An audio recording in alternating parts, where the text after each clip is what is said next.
Guys welcome back to my channel. आज का हमारा टॉपिक है foreign body aspiration in children. ठीक है, उसके हम कॉजेज़ पढ़ेंगे, सिम्टम्स पढ़ेंगे एंड मैनेजमेंट पढ़ेंगे।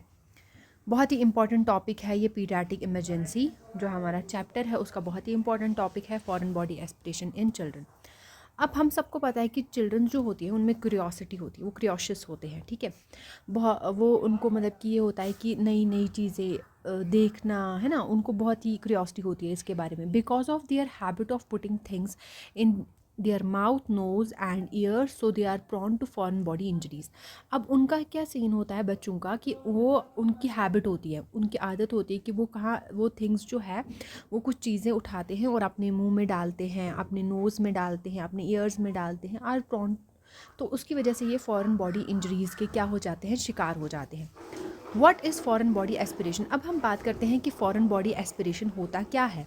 फॉरेन बॉडी एस्पिरेशन जो है means when a child accidentally inhales or inserts an object into the airway। यानी कि जब एक बच्चा जो है एक एक्सीडेंटली क्या है, मतलब एक्सीडेंटली उसने इनहेल कर दिया। ठीक है, इनहेल कर दिया, कोई अंदर ले ली उसने चीज़, मुंह के अंदर ले ली उसने चीज़। ठीक है, या फिर इंसर्ट कर दी मुंह के अंदर या फिर नोज़ के अंदर। ठीक है, ऑब्जेक्ट इनटू द एयरवे, तो वो एयरवे में चला जाता है। किस में चला जाता है? ट्रैकिया में चला जाता है ना। तो जहाँ से वो यहाँ जब उसने एस्पिरेट की तो वो ट्रैकिया में चला जाता है, लीडिंग टू ऑब्स्ट्रक्शन। तो उसकी वजह से क्या हो जाता है? ऑब्स्ट्रक्शन एंड हाइपोक्सिया हो जाता है। क्या हो जाती है? ऑब्स्ट्रक्शन, मतलब बंद हो जाती है ये एयरवे, और हाइपोक्सिया हो जाता है। It is most common in childrens under age of, जो 5 साल के कम वाले बच्चे हैं, यानी कि लेस देन 5 ईयर्स। ठीक है, जो 5 साल से कम वाले बच्चे हैं उनमें ये ज़्यादा पाया जाता है। अब कॉमनली एस्पिरेटेड ऑब्जेक्ट्स, अब कौन कौन से ऑब्जेक्ट जो है वो एस्पिरेट कर जाते हैं, निगल जाते हैं या फिर अंदर ले लेते हैं, है ना, इनहेल कर जाते हैं। Childrens often aspirate things like, जैसे राउंड कैंडीज़ होगी, हमारे पास राउंड कैंडीज़ हो गई। ठीक है, कैंडीज़ जैसे हार्ड फूड हो गया, कैरेट है ना, गाजर वगैरह हार्ड फूड है, एप्पल वगैरह है ना, जो वो अभी डाइजेस्ट नहीं कर पाएंगे, प्रॉपरली खा नहीं पाएंगे, उनके दांत नहीं आए हैं, पीनट्स वगैरह वो इनहेल कर लेते हैं। ठीक है, और कॉइन्स भी, जैसे सिक्के वगैरह, बटन्स हो गए, है ना, स्मॉल टॉय के पार्ट्स हो गए, व्हील, मार्बल, बीड्स, सीड्स वगैरह, ये सब वो एस्पिरेट कर जाते हैं। Now let's talk about etiology. अब हम ईटियोलॉजी एंड इंसिडेंट्स के बारे में पढ़ेंगे। Curiosity and desire to explore by testing objects. अब क्या होता है, बच्चों में क्रियोसिटी होती है और उनमें डिज़ायर होता है कि हम एक्सप्लोर करें, और वो ज़्यादातर मुंह में टेस्ट करते हैं उन चीज़ों को, है ना, मुंह में ले लेते हैं। गिविंग इम्प्रॉपर फूड, जैसे हम अपने बच्चों को इम्प्रॉपर फूड देते हैं, लाइक जैसे कैंडीज़ दे दी हमने, नट्स उनके सामने रख दिए, है ना। स्मॉल चिल्ड्रन जो हैं उनको क्या कर लेते हैं, एस्पिरेट कर लेते हैं।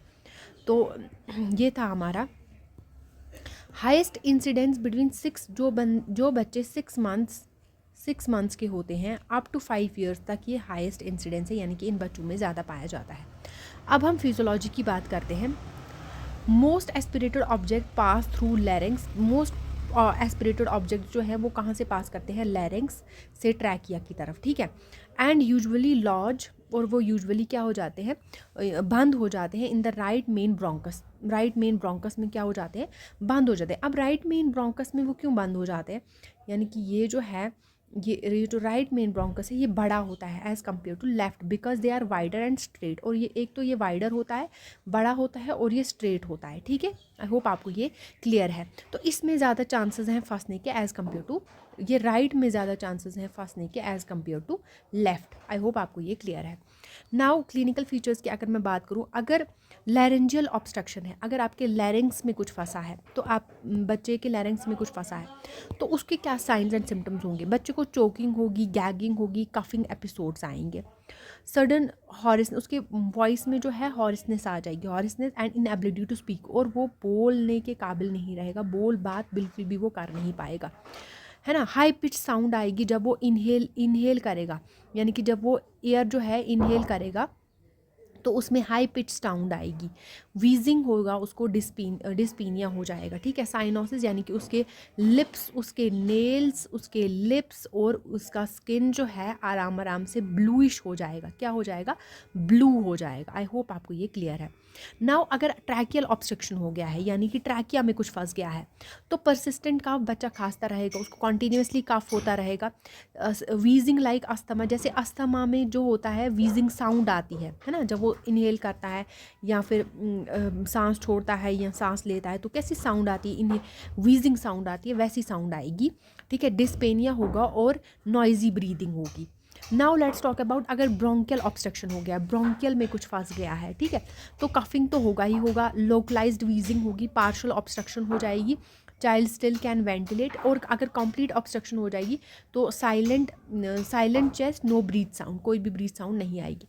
अब डायग्नोस्टिक इवैल्यूएशन हम कैसे डायग्नोस करेंगे? Careful history of choking incident, हम केयरफुली सुनेंगे कि पहले हिस्ट्री लेंगे कि ये क्या हुआ है, चोकिंग कैसे हुई है ना, कि फंसा कैसे अंदर, कुछ फंस तो गया, पूरा प्रॉपरली वो इन्फॉर्मेशन लेंगे पेरेंट्स से या जो भी उस बच्चे के साथ तब होगा। रिकरेंट निमोनिया है ना, और कफ में अराइज सस्पेशन, उसको रिकरेंट नमोनिया या फिर कफ होता रहेगा, है ना, रिकरेंट एपिसोड्स ऑफ नमोनिया या फिर कफ होगा, तो उसकी वजह से सस्पेक्शन हो सकता है, इंसान मतलब हो सकता है शक कि नहीं भाई इसको कुछ फंसा हुआ है अंदर। चेस्ट एक्सरे और सॉफ्ट टिश्यू रेडियोग्राफी हम कर सकते हैं, जिसकी वजह से हमें पता चल जाएगा।